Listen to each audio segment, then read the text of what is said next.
लेकिन दोस्तों इनसाइड भी मौसम फखर में खुश आमदेद। ऑपरेशन सिंदूर की नाकामी के बाद LOC पर बड़ा पाक भारत टाकरा हुआ है। 2 भारतीय चेक पोस्टों को तबाह कर दिया गया है। 6 इंडियन फौजी मारे गए हैं और शदीद फायरिंग के तबादले के बाद तबाह होने वाली इंडियन चेक पोस्टों से एक मरतबा फिर सफेद परचम लहराकर पाकिस्तान से रहम की भीख मांगी गई कि फायरिंग बंद कर दो ताकि हम अपने जख्मियों और मारे जाने वाले फौजियों को उठा सकें। LOC पर होने वाली फायरिंग का ये जो तबादला है, ये ऑपरेशन सिंदूर के बाद पहला मौका है जब इतनी शदीद फायरिंग हुई हो। इससे पहले भी एक मरतबा लाइन ऑफ कंट्रोल पर इसी तरह की सूरत हाल पैदा हुई थी, लेकिन वो मुकाबला आधे घंटे के बाद खत्म हो गया था और उसके बाद फायरिंग रुक गई थी। जबकि कल रात को होने वाला ये जो फायरिंग का तबादला है, इसकी इब्तिदा हल्के हथियारों की फायरिंग से शुरू हुई, फिर भारी हथियार इस्तेमाल हुए और फिर इतलात के मुताबिक मार्टर शेलिंग भी की गई और उसका नतीजा ये निकला कि 2 इंडियन चेक पोस्टों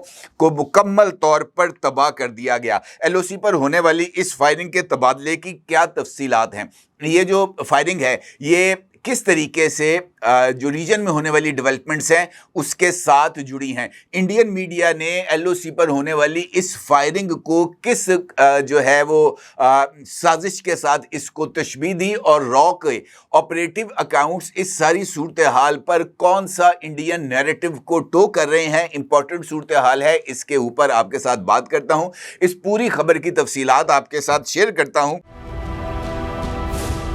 क्या आप एक बिजनेस ओनर हैं और चाहते हैं कि आपका ब्रांड ज्यादा से ज्यादा लोगों तक पहुंचे? हमारे पास है आपके लिए एक बेहतरीन मौका। हमारे YouTube चैनल पर रोजाना हजारों लोग वीडियोस देखते हैं। ये वही लोग हैं जो बाखबर, बाशऊर और फैसला करने वाले हैं। अब आप अपने बिजनेस को बराह रास्त हमारे YouTube चैनल पर प्रमोट कर सकते हैं। प्रोडक्ट प्लेसमेंट और स्पॉन्सर्ड सेगमेंट्स के जरिए आप अपने ब्रांड को लाखों पोटेंशियल कस्टमर्स तक पहुंचा सकते हैं। तो देर किस बात की, आज ही अपने बिजनेस को नए लेवल पर ले जाएं। For more information, call us 923338122280।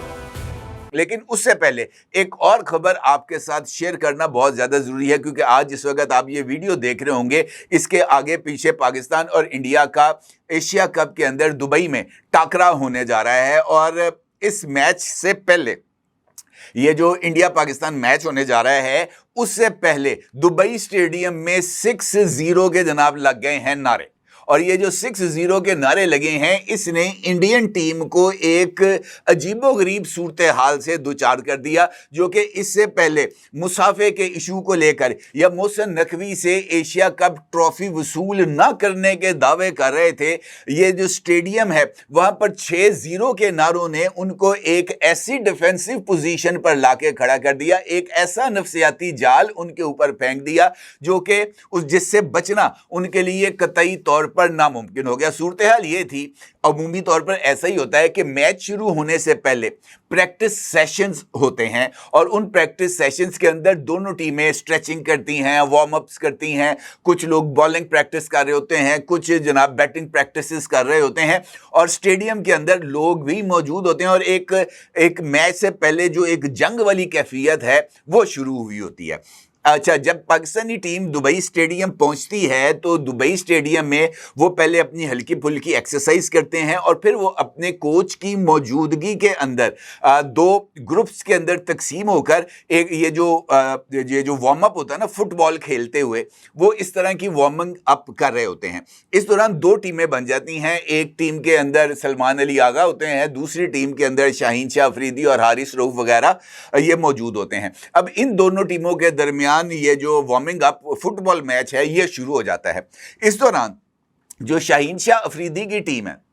वो मुसलसल हमले करते हुए गोल पे गोल दागती है सलमान अली आगा की टीम के ऊपर और जब 6 गोल कर देती है तो फिर हारिस रऊफ जो हैं वो मैदान में उतर के 6-0 का नारा लगा देते हैं। और 6-0 आपको पता है कि वो नरेंद्र मोदी की छेड़ है, वो पूरे इंडिया की छेड़ है। वो जनाब डोनाल्ड ट्रंप से लेकर हारिस रऊफ तक हर एक 6-0 कर करके उन्होंने तो भुर्ता बना के रख देते इंडियन टीम का। जब हारिस रऊफ 6-0 6-0 की आवाज लगाते हैं और बड़े जोर से जश्न मनाते हैं 6-0 का, तो फिर उसके बाद आपको पता ही है फिर जो स्टेडियम में हम जैसे पाकिस्तानी मौजूद होते हैं उनके लिए भी तो अभी इंडिया से जो पिछली शिकस्त हुई है पाकिस्तान को क्रिकेट मैच में वो ही अभी हजम नहीं हो रही थी, लेकिन ये जो 6-0 है इसने इनफैक्ट इस पूरे मोमेंटम को बदल के रख दिया और फिर पूरे स्टेडियम से ही ये 6-0 की आवाजें लगना शुरू हो गई और फिर इतना हंगामा मचा कि इंडियन टीम जो कि वहां पर मौजूद थी और वो भी स्ट्रेचिंग और वार्मिंग अप कर रहे थे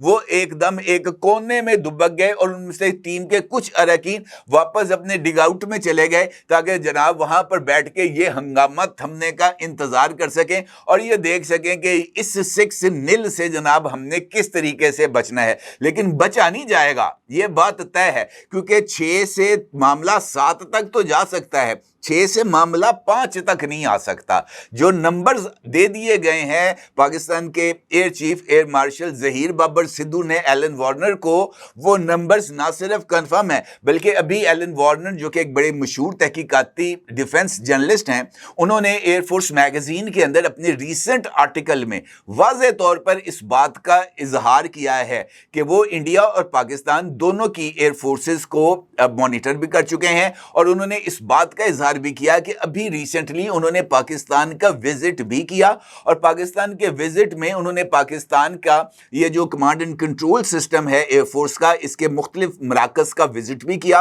और उनकी मुलाकात भी हुई है पाकिस्तान के air chief marshal Zaheer Babar Sidhu साहब के साथ। और उनका ये मानना है, उन्होंने इस बात का इंकशाफ किया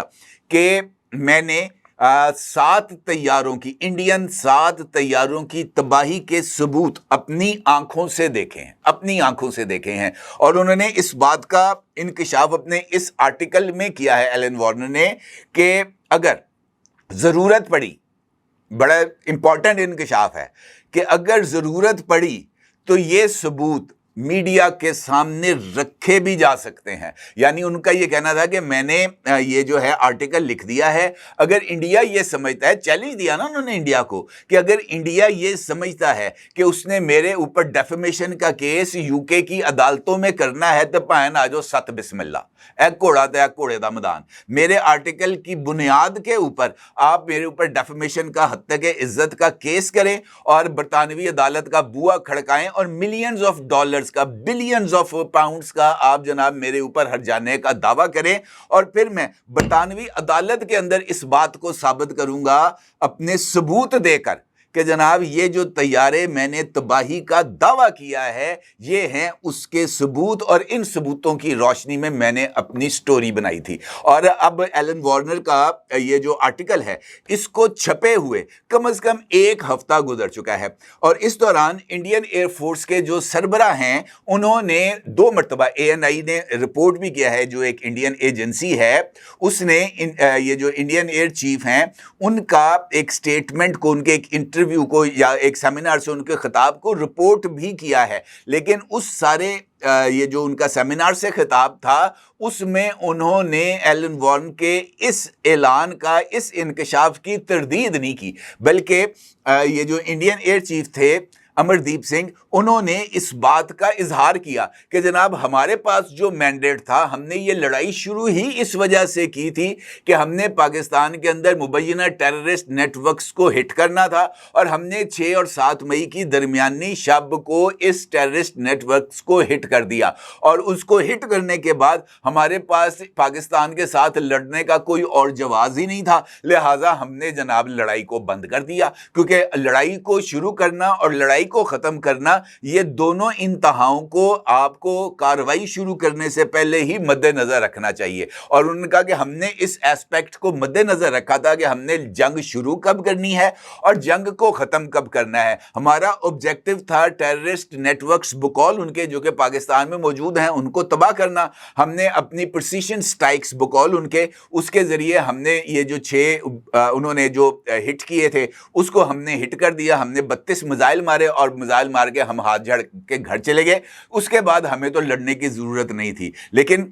اس کے بعد پھر 9 اور 10 مئی کو آپ کو پاکستان کی ایئر بیسز کے اوپر اپنے 7 طیارے تباہ کرانے کے بعد اٹیک کرنے کی کیا ضرورت تھی؟ کیونکہ اگر آپ نے وہ معاملہ وہاں پر ہی ختم کر دیا جاتا تو پھر پاکستان کو 4 گھنٹوں کے اندر 1000 فتح میزائلز انڈیا کے اوپر مارنے کی نوبت نہ آتی. اور اس دوران پاکستانی ایئر فورس کے طیارے جتنے فریلی انڈین ایئر سپیس میں اڑے، حتیٰ کہ پاکستان کے ایئر چیف کا بھی جو طیارہ ہے وہ 30 منٹ تک ظہیر بابر سدھو صاحب کا اپنا طیارہ، جنگی طیارہ جس میں وہ خود بیٹھے ہوئے تھے، 9 اور 10 مئی کو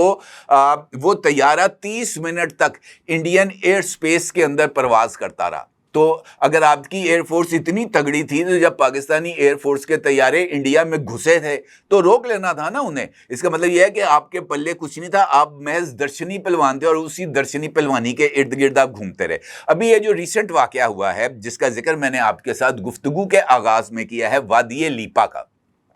معاملہ یہ ہے کہ اگر آپ نے حالیہ دنوں کے اندر دیکھا ہو تو آزاد کشمیر کے اندر ایک بدامنی کی لہر کو کریٹ کرنے کی کوشش کی جا رہی ہے، اور وہاں پر ایک تنظیم جو ہے وہ اس وقت سرگرم عمل ہے اور وہ کوشش کر رہی ہے کہ وہ کسی طریقے سے آزاد کشمیر کو بھی مقبوضہ کشمیر جیسی صورتحال وہاں پر پیدا کر دے، بد امنی وہاں پر ہو جائے، اور اس بد امنی کی آڑ کے اندر جو ہے نا پورے کے پورے ریجن کو ایک نئی آگ کے اندر جو ہے وہ جھونکا جا سکے. اچھا، یہ جو تنظیم اس وقت آزاد کشمیر کے اندر کام کر رہی ہے اس کا نام ہے متحدہ کشمیر پیپلز نیشنل پارٹی، اور اس کے سربراہ ہیں شوکت علی کشمیری اور نذیر عزیز خان. اچھا، ان لوگوں کے را کے ساتھ رابطے اور ایک یورپی ملک میں انڈین سفارت خانے میں ہونے والی ملاقات اور وہاں پر ہونے والی گفتگو اور اس کے بعد متعدد رابطوں کی جو آڈیو ہے وہ اب آ چکی ہے سامنے. اب بنیادی طور پر جو کھیل ہے وہ اس وقت انڈیا کھیل رہا ہے. الزام پاکستان پر عائد کیا جاتا ہے کہ پاکستان جو ہے وہ در اندازی کر رہا ہے کشمیر کے اندر، اور پاکستان سے جو مجاہدین ہیں وہ مقبوضہ کشمیر میں جاتے ہیں اور وہ مقبوضہ کشمیر میں جا کر جناب وہاں پر بھارتی فوج پر حملے کرتے ہیں. اب یہ جو وادی لیپا کی کارروائی ہے اس کی سینسٹیوٹی اس ساری صورتحال میں اور زیادہ سنگین ہو جاتی ہے. پاکستان کے ڈیفنس سورسز کے مطابق وادی لیپا میں انڈین فوجوں کی طرف سے پاکستان کی چیک پوسٹ پر کیے جانے والی فائرنگ بنیادی طور پر اس وجہ سے کی جا رہی تھی کہ مقبوضہ کشمیر سے انڈین ایجنٹس کو آزاد کشمیر میں دھکیلا جائے، اور وہ آزاد کشمیر میں آ کر یہ جو متحدہ کشمیر پیپلز نیشنل پارٹی ہے انہوں نے وہاں پر جو ایک نئی صورتحال کو جنم دیا ہے اس میں آ کر مزید پٹرول ڈالیں، آگ لگائیں، تاکہ خطہ کشمیر کے اندر اور خاص طور پر آزاد کشمیر جو کہ اس وقت مکمل طور پر پرامن ہے، یہاں پر جو تمام کشمیری ہیں ان کو ہر طرح کی سیاسی، معاشی، ہر طرح کی آزادی حاصل ہے، وہ اس ساری صورتحال کو خراب کر سکیں اور یہ بتا سکیں کہ جناب اگر آپ یہاں پر اعتراض کرتے ہیں تو آپ کو یہاں پر بھی اعتراض کرنا چاہیے. اس بنیاد کے اوپر اس فائرنگ کے ذریعے انفلٹریشن پاکستان کے اندر کی جا رہی تھی، اور پاکستانی فوج کو اس بات کی انفارمیشن تھی کہ اس طرح کی کارروائی انڈیا کر سکتا ہے. لہٰذا جب انڈیا کی طرف سے فائرنگ کا آغاز ہوا وادی لیپا کے اوپر تو پھر پاکستانی فوج نے تو پھر انی مچا دی. انہوں نے کہا جناب آپ نے سیز فائر اگریمنٹ کی خلاف ورزی کی ہے، اب آپ کو اس کا ملے گا جواب. پہلے ہلکے ہتھیاروں کے ساتھ فائرنگ ہوئی، پھر بھاری ہتھیاروں کے ساتھ فائرنگ ہوئی، پھر مارٹر شیلنگ ہوئی. اس کا نتیجہ یہ نکلا کہ وادی لیپا میں 2 انڈین چیک پوسٹ کو اڑا کے رکھ دیا گیا، خس و خاشاک کی طرح اڑا کے رکھ دیا گیا. اور پھر اس کے بعد جب انڈین فوجوں نے دیکھا کہ جناب ہماری تو بس ہو گئی ہے، کیونکہ بس تو ان کی ہونی تھی کہ ابھی یہ جو ریسنٹلی مئی کے اندر جو کچھ ہوا تھا لائن آف کنٹرول کے اوپر، انڈیا نے آپ کا کیا خیال ہے کم ات مچائی تھی، انہوں نے کم زور لگایا تھا کہ وہ پاکستان کے اندر گھس جائیں. یہ پاکستان تھا جس نے 6 سے 12 کلومیٹر تک انڈین حدود کے اندر چلے گئے تھے، اور ابھی تک الحمدللہ وہ سارے کا سارا ایریا پاکستان کے کنٹرول میں ہی ہے، اور انشاءاللہ وہ پاکستان کے کنٹرول میں ہی رہے گا. اور اس کے بعد یہ جو فائرنگ کا تبادلہ ہوا، جب पता लग गया कि जनाब दाने गए ने मुख ते खेड़ गया जे मुख, तो उसके बाद जनाब सफ़ेद झंडा लहरा दिया कि जनाब ये सफ़ेद झंडा है, हमें रहम दे दो, बड़ी मेहरबानी है कि हम अपने ज़ख्मी और मारे जाने वाले फ़ौजियों को उठा लें। और उसके बाद जनाब फायर बंद हुआ। लेकिन इस सारी सूरत हाल पर अगर आपको, जिस तरह मैंने आपसे गुजारिश की है, एक इंडियन मीडिया आउटलेट है जिसका नाम है इंडिया टुडे, उसने एक खबर शाया की है। उस खबर के अंदर उसने इस बात का जिक्र किया है कि इंडियन हेल्ड कश्मीर का एक इलाका है उधमपुर, ये वही उधमपुर है जिसकी एयर बेस को पाकिस्तान ने उड़ाया था, और यही उधमपुर है जहां पर S-400 मिसाइल की जो मिसाइल डिफेंस सिस्टम था इंडिया का, उसका जो रडार और बैटरीज थी उनको पाकिस्तान ने हिट किया था। उधमपुर के अंदर जो वहाँ पर जो बकौल उनके जो वहाँ पर पाकिस्तान के दहशतगर्द हैं उनके साथ उनकी फायरिंग का तबादला हुआ है, और उस फायरिंग के तबादले के अंदर एक इंडियन फौजी मारा गया है, जबकि उन्होंने इस बात का दावा किया है कि हमने पूरे एरिए को घेरे में ले रखा है इंडियन फौज ने, और वो कोशिश कर रहे हैं कि इस एरिए को जो है वो क्लियर कराया जा सके, और यहाँ पर मौजूद जो लोग हैं जो कश्मीरी हुर्रियत पसंद हैं उनको जनाब जो है वो निशाना बनाया जा सके, पकड़ा जा सके या उनको मारा जा सके, लेकिन वो अभी तक कार्रवाई जारी है। इसी तरीके से टाइम्स ऑफ इंडिया, ये एक दूसरा मीडिया आउटलेट है, उसने जम्मू का एरिया है किश्तवाड़, उसका जिक्र किया है, और यहां पर उन्होंने दावा किया है कि 7 के करीब यहाँ पर कश्मीरी हुर्रियत पसंद जंगल में मौजूद थे। भारतीय फौजों ने उनका घेराव किया और वहाँ पर भी फायरिंग का तबादला हुआ, जिसके नतीजे में भारत का एक फौजी जख्मी हो गया, जबकि यहाँ पर भी ये जो क्लियरेंस ऑपरेशन है वो जारी रखे हुए हैं। इसका मतलब ये है कि मकबूजा कश्मीर जहाँ पर इस वक्त इंडिया की 3 से 4 लाख फौज, 5 लाख फौज मौजूद है, उसके बावजूद ये जो हैं हुर्रियत पसंदों के हाथों मारे जा रहे हैं हर रोज़। तो एक प्रोफेशनल फौज का मुकाबला इन्होंने कैसे करना है? आउट ऑफ क्वेश्चन है, हो ही नहीं सकता, मैच ही नहीं है, टोटल मिस मैच है। और यही वजह है कि जब इंडिया ने पाकिस्तान के साथ मत्था लगाने की कोशिश की है, जब उसने पाकिस्तान के साथ किसी भी हवाले से, ये तो रिसेंट हमारी अल्हम्दुलिल्लाह हमने अपनी आंखों से देख लिया, अपने जो है देख लिया कि किस तरीके से पाकिस्तान ने कुट चाड़ी है। वरना तो किताबों के अंदर जो मर्जी लिख दो ना, कोई इंडियन अपने बच्चों को पढ़ाते हैं कि जनाब जिस तरह अब 3 महीने के बाद इस तरह के दावे आ रहे हैं कि जनाब हमने पाकिस्तान के इतने तैयारे मार गिराए, इतने टैंक उड़ा दिए, इतने फौजियों को मार दिया, दावे आ रहे हैं ना 3 महीने के बाद, जबकि पाकिस्तान ने 7 मई को और 10 मई को वाज़ेह तौर पर बता दिया था कि जनाब हमने ये कुछ किया। कोई टाइम नहीं लगा कि जनाब हमने डाटा आना है, इमेजरीज आनी है, प्रूफ्स आने हैं, जो कुछ था देयर एंड देन सब के सामने रख दिया, इंटरनेशनल मीडिया के सामने भी रख दिया और नेशनल मीडिया के सामने भी रख दिया। इंडिया को 3 महीने के बाद जाके होश आया कि जनाब हमने भी बताना है कि हमने पाकिस्तान को इतना नुकसान पहुंचाया। 3 महीने तक वो ये सोचते रहे कि पाकिस्तान के बारे में क्या बात बताएं कि हमने पाकिस्तान को किस तरह का नुकसान पहुंचाया। तो कहने का मतलब ये है कि इस वक्त जो LOC है उसके ऊपर कशीदगी जारी है। ये जो इंडियन ये जो रॉ एसोसिएटेड बाबा बनारस टाइप के जो सोशल मीडिया अकाउंट्स हैं वो मुसलसल इस बात का इजहार कर रहे हैं कि ऑपरेशन सिंदूर 2 को शुरू करना है, और ये जो लड़ाई हुई है LOC पर वो इनफैक्ट ऑपरेशन सिंदूर पार्ट 2 का आगाज़ है। तो भाई आ जाओ, पार्ट 2 भी कर लो, पार्ट 3 भी कर लो, पार्ट 4 भी कर लो, पार्ट 10 भी कर लो। जो पार्ट 1 का रिजल्ट आया है वही पार्ट 10 का आना है, उसमें किसी तरह की कोई कमी बेशी नहीं होगी। और अब तो सूरत हाल और ज़्यादा बदल गई है, क्योंकि पहले तो कहता था ना इंडियन जो चीफ ऑफ डिफेंस है अनिल चौहान, बल्कि उसका डिप्टी राहुल सिंह, वो ये कहता था ना कि जनाब सरहद 1 थी, एडवर्सरीज 3 थे, अब तो हो गए हैं 4, और साथ किंगडम ऑफ सऊदी अरेबिया भी आके खड़ा हो गया। तो अब आपके पास जो ऑप्शंस हैं वो कतई तौर पर महदूद हो गए हैं। बेहतर ये है कि लड़ाई का रास्ता छोड़ो, अमन का रास्ता इख्तियार करो। लेकिन ये बात अभी समझ नहीं आएगी क्योंकि बिहार के इलेक्शन हैं, और बिहार के इलेक्शन जीतने के लिए ये जो जंगी महाज है ये गर्म होना ज़रूरी है, और इसी चक्कर के अंदर ये सारे सीन को क्रिएट किया जा रहा है। अपनी जगह ज़रूर इज़हार कीजिएगा। आपको बहुत शुक्रिया। अल्लाह हाफिज़।